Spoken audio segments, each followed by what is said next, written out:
let's talk about our next match. Yeah, so Rogue against Ryung on, let me check what the map is, Lerilak Crest. We saw a couple of games on Lerilak Crest yesterday. Curious against, I believe it was Classic as ZVP on that map. And also, oh yeah, Lucero against Journey on that map. And let's talk about Lucero versus Journey from yesterday, because Journey actually produced a really nice game against Lucero, quite surprising us. Yeah, well, he managed to keep his army split out well enough that there was really, even though they were never able to unite for most of that game, at the same time, there was no moment where Lucero was able to actually crush one of those two armies. And with his less mobile army, especially in that game, or at least and not just less mobile, but also he wasn't able to comfortably engage without maybe losing too much and getting behind. He was able to be pulled apart. We could see some of that this game.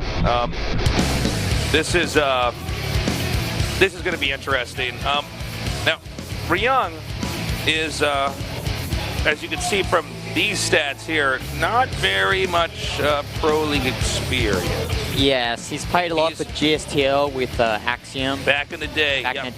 But in terms of actual Pro League games, he hasn't played any games yet because he was on that foreign team, Axiom. Axiom did not have any players in Pro League, I believe, except for, no players in Pro League. So this is going to be his first time playing in Pro League, and he's up against a tough opponent in Rogue.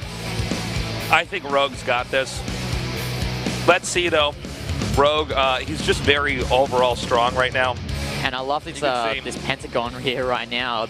Rogue's Pentagon pretty much overshadows Ryung, so it seems that the Jenna coach has more trust. So yeah, so we should explain that Pentagon that you just saw before. Oh, so that's based off what the coaches are thinking about their current players. And I mean, I don't think it's an unfair evaluation of Ryung there by Choya. I think that you look at that player and you think, well, I mean, Ryung is good. He's definitely been around, but at the same time, is he of the same caliber as some of these other guys? I mean, I think it would be unfair to say yes, he is. I mean, Ryung's peak was during Wings of Liberty. If you remember the GSL in Las Vegas with IPL, he made it to the semi-final and lost to Hyun. So coming back into Legacy of Void, but we're going to get started into this game.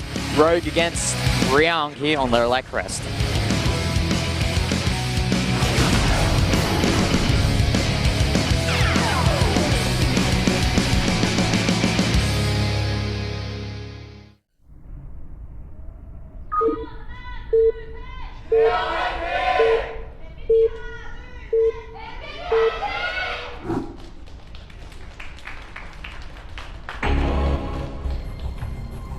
Down here in the bottom left, Rogue.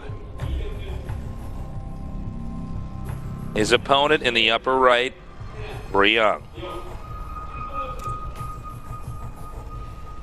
So we see here same positions as yesterday's game between Journey and Lucero, but curious to see how Rogue plays this game out compared to what Lucero did yesterday. Both players somewhat different in their play styles. Rogue preferring that heavy Baneling style that is, his trademark.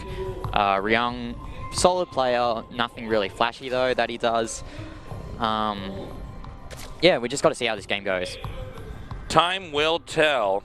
So far, we do know Ryung is going to go for a quick expand. That's never bad, because Terran's in the opposite starting location here. That's always convenient.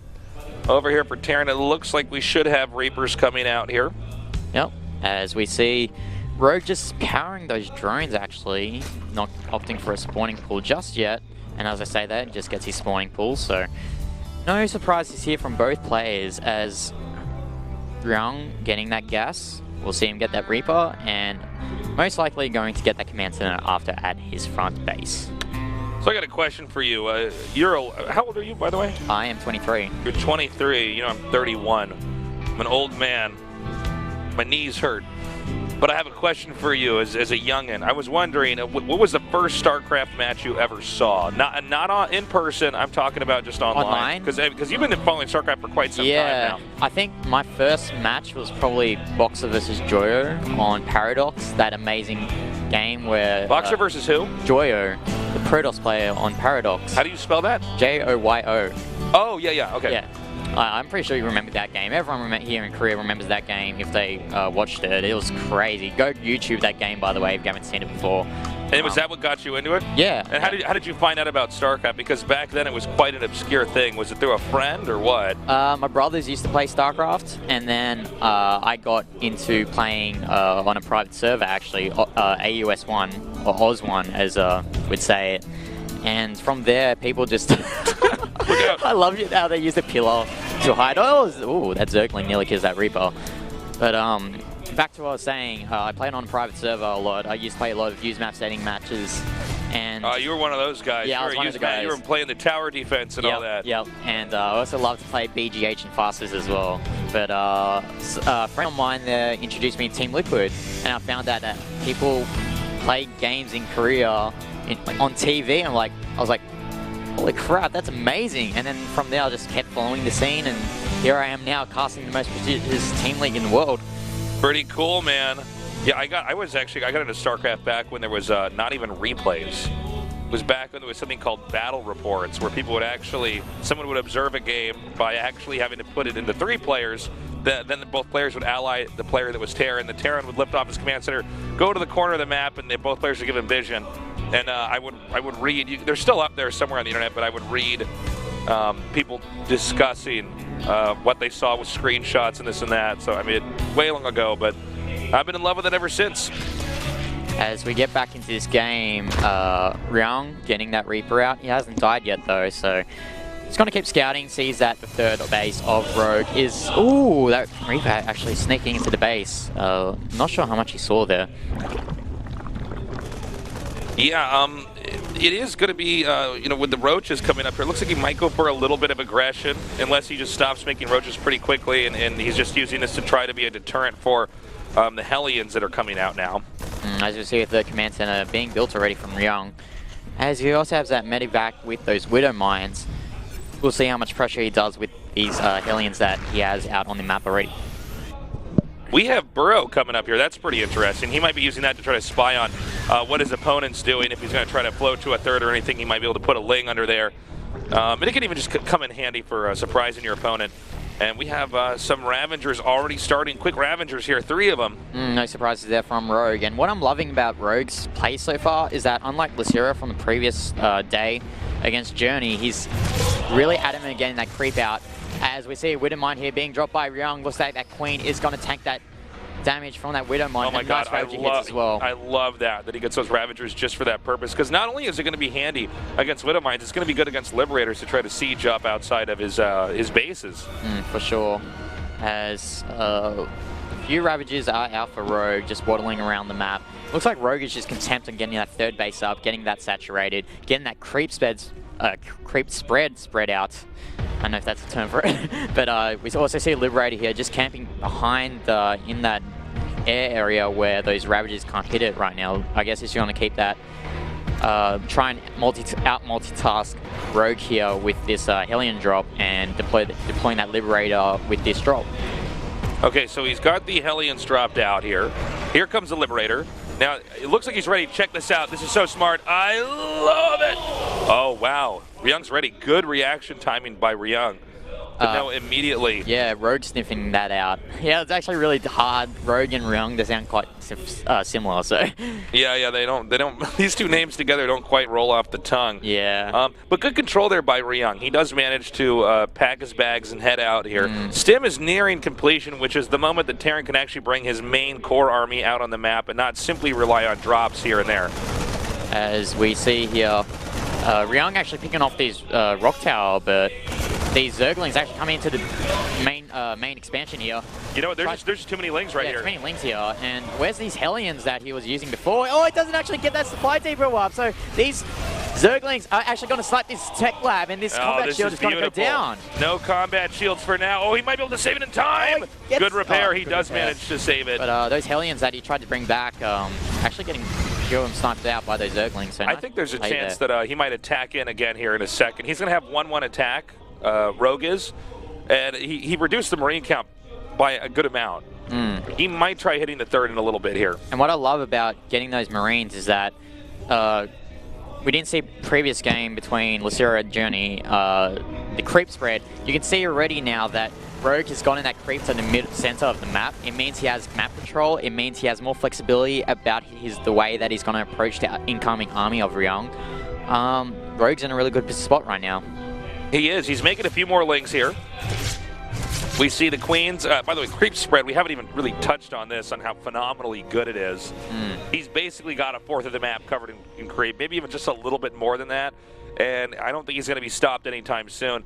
We have also, at the same time, Ryung going to try to come around here with these Hellions, and this is completely a big mistake. He should not have walked into that. Yeah, that was fortunate timing there from Rogue, those roaches coming out for him. As a result, Ryung could not harass with those Hellions, as we're going to see a 2 medevac drop full of Marines. We'll see whether it decides to try and snipe that 4th base that's going down for Ryung, or going for the throat of Rogue, and it looks like he's going to go for this 4th base. Yeah, I think he's going to try. The problem is the creep spread's so good, it's hard for him to even sneak around. All right, he's coming down here with these lings. See, these Ravagers actually get the crossbows out, and no medevacs have to boost out. A problem that Ryung has had in this game so far is that he's failed to stop the creep spreading. Something that Journey did really well last game, yesterday, against Lucera, was stopping that creep. It seems that Ryung's not that proactive in spreading creep in this, stopping the spread of creep in this game. Well, the medevacs are going to loop around now. Terran's trying to put on some pressure. I don't think this is anywhere near as effective as anything we saw from Journey. Rogue continuing to get bigger and bigger. No available places to drop. Looks like he wanted to try to catch him with those infestors right there. Even setting up a spore crawler to make it a little bit more difficult. And with that 4th base, Rogue has that extra gas income that allows him to get those high-tech units such as the infestors, and we saw that Ultralist cavern going down as well. Yeah. And what we saw from SSL last week, Thursday, was Sui against Innovation. The use of infestors in armies coming back into... Oh, that's so funny. He gets the fungal up, but he locks out his army, but still, nice job there. He does catch some of that. And we may have Zerg try to attack up here to the top center to try to deny this expansion that's going to be coming up. In fact, the Link's trying to run by, and he's going to get under that command center. No, he doesn't.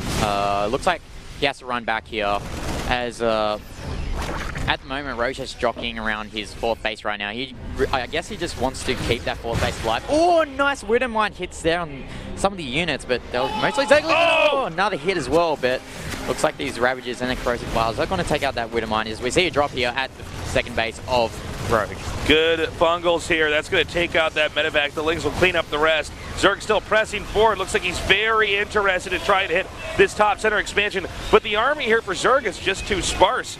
We may see fungals as he retreats back over here. Ryung taking capital and actually wiping out some of the remaining creep tumors and this center left expansion, which, by the way, is the only real accessible expansion for Zerg at the moment, especially with Zerg destroying those rocks back there. Oh, but you see here, Ryung's actually got himself in a sticky position right now. Corrosive Files and that fungal growth hitting on those units by that rock tower, but it looks like this 3rd base is actually getting hit quite hard by for Ryung here.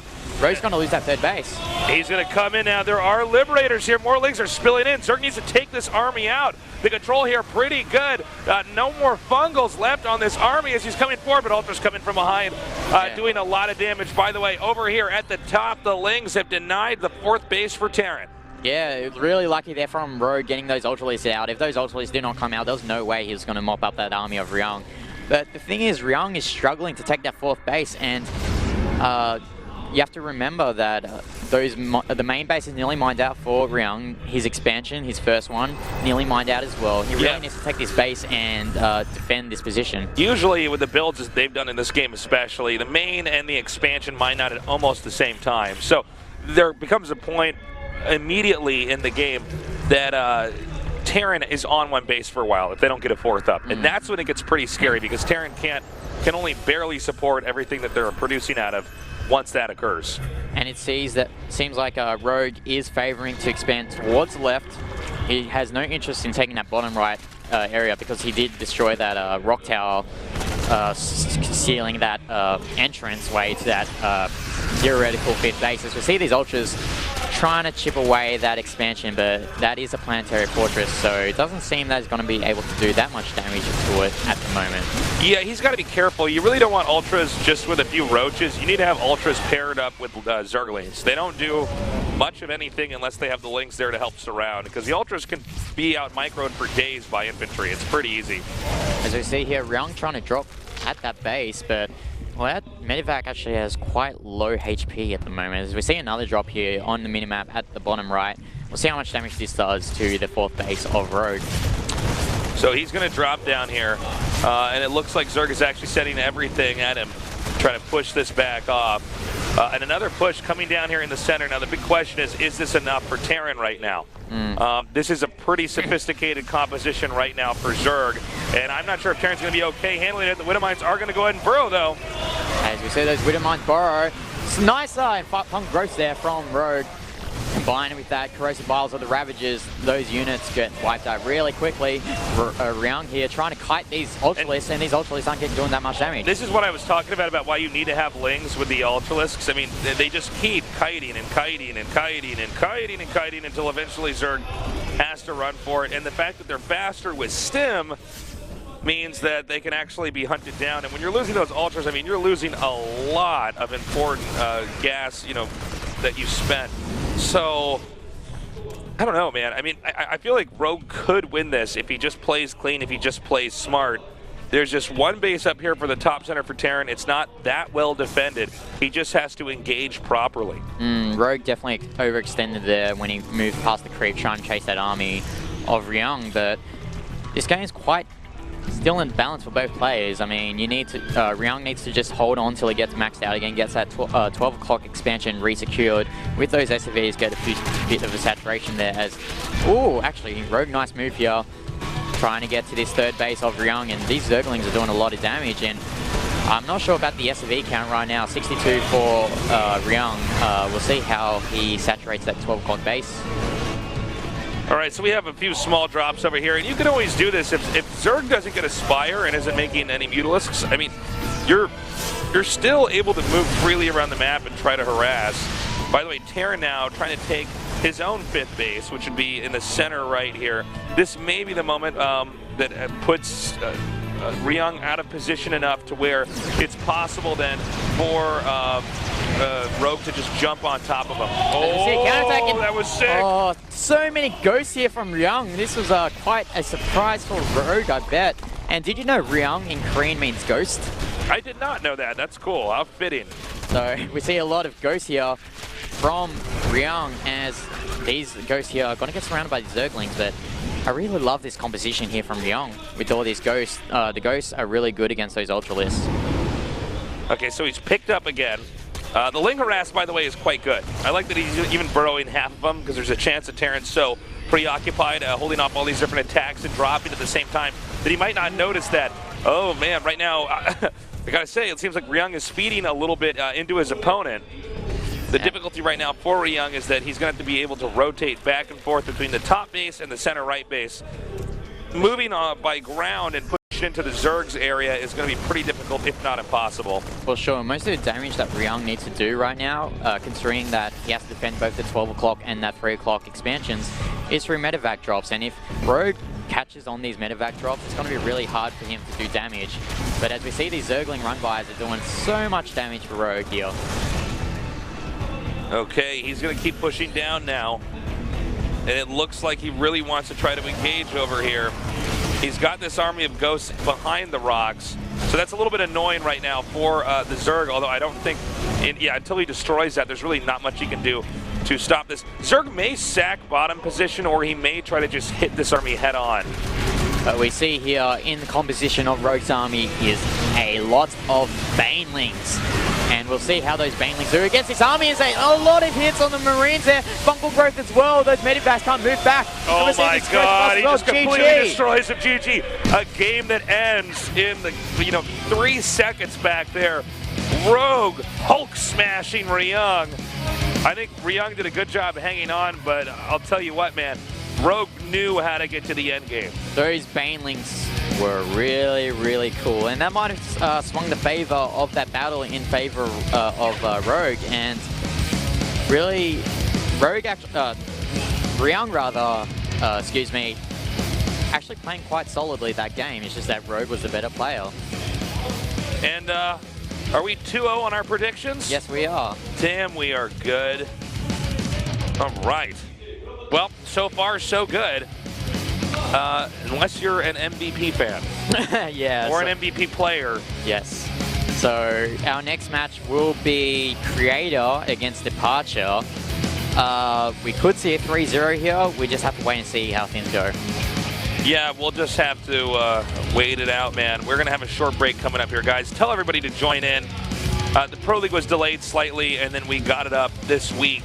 So I know there's a lot of people who might not be fully aware that this is going to be on all the time for months and months and months and months. You can tune in, same time, same place, and get this action here. It's not just GSL, guys. SPO's got a lot of great stuff going on here as well. We're going to go to a 3-minute break. When we come back, we'll continue onward with Junior Green Wings against MVP.